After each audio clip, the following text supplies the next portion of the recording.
Well, one of the most contentious issues needing urgent attention still in Nigeria and indeed Africa today is how to address the current pace of youth restiveness, which is fast becoming a national burden. Now, from youths getting into different vices, the situation has got very tense and worrisome peak. And unless something is done, and as a matter of urgency too, to arrest the utterly frightening trend, Nigeria may well be heading into a state of isolation comprising mostly of a population highly ungovernable in terms of the youths. Now, the question that may likely agitate the minds of concerned citizens is how Nigeria got to a sorry state where the nation's youth would become so criminally minded as to now constitute themselves into a threat to the very existence of the state. Well, we have joining us this morning to analyze steps to tackling youth restiveness, Ambassador Abiola Olorunishola. He is the 50th president of Junior Chambers International, Nigeria. Welcome to the show and good morning. Now, how can African youths, talking about African youth in general, rise to the occasion and take the rightful place in the society? All right, thank you. So for me, for every nation, youth actually take the good segments of any nation, and we should see them as an important factor in every development of every nation. And for us to then take charge as a youth of our different country, we need to be inclusive in the governance. We need also to be deliberate by our action, because this normal saying that says that the future belongs to us, and that future is not tomorrow, that future is today. Our art, our in art must be to the country, we must be to the development of every society we find ourselves, and we must use every minute to contribute positively to the development of our nation. All right, Abiola, you are the president, 50th president of JCI, which is Junior Chambers International now, which is clearly very youth-centric in its operations. A former chairman of INEC, Atahiru Jega, I'm sure we all remember him, and Vice President Yemi Osibajo and former Vice President Atiku Abubakar recently said that, Nigerian youths are not involved in politics or perhaps bothered about politics. Does this really reflect the truth about this situation with Nigerian youth and politics, and how can this impression be corrected? Or is there a case of Nigerian youths not being allowed to take part in the politics itself? So I feel the only way for us to address that is we'll probably peg the age limit for the youth in our country, because you'll be surprised when you get a particular locality, the youth leader for that locality is a person of age 55, 60. So if we then say that for you to take a role that belongs to youth, your age limit should not be 40. For instance, in our own organization, we're a youth-based organization of age 18 to 40. So once you are 41, you are expected to be an alumni. You will be playing an advisory role at that point.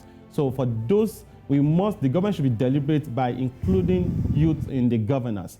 Let us have some roles that you assign to them. We have a lot of our youth that are doing well in their various fields of choosing. So if we engage them in the development of this country, we'll get it better.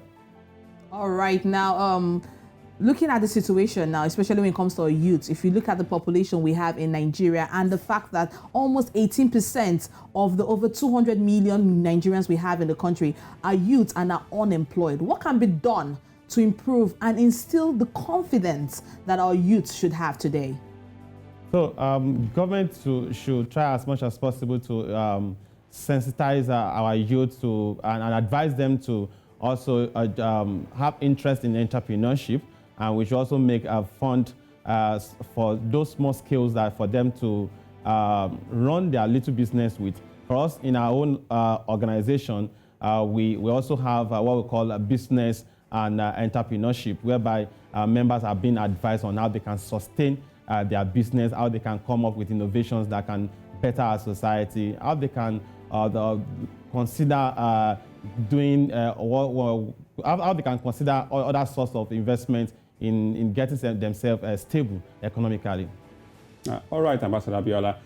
We know that there are so many vices out there, but in terms of the major ones that really destroy and impede, positive growth amongst Nigerian youths, to be precise, what do you make of them? Where do we start to curb them? Because these vices seem to be everywhere, and it looks like it can be painted in a narrative that the Nigerian youth now are the enemy, and should that be the case?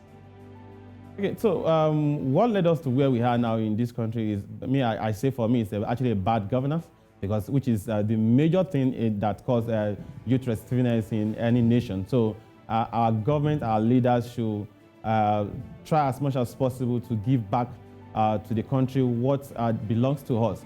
That future that they say youth owns it, they should let them know, they should sensitize them that the future begin now, and whatever we do as a youth have impact on our nation. So when the youth is being sensitized, when you give them opportunity, when you engage them, then I think we can have a better nation. Right. Now, Ambassador Abiola, looking at JCI, that's the Junior Chambers International, as the 50th president, tell us, what is your chamber doing for youth in Nigeria to encourage you to participate in politics, or to improve their confidence level, to make them come out, or to even desist from criminal activities in Nigeria? All right, so for JCI equips young persons to be a leader with tools and resources to solve challenges, while while creating a better opportunity to every society. So we as an organization, we have different events, different program and projects that we have executed over the years to address and to engage youth of each society that will find our organization.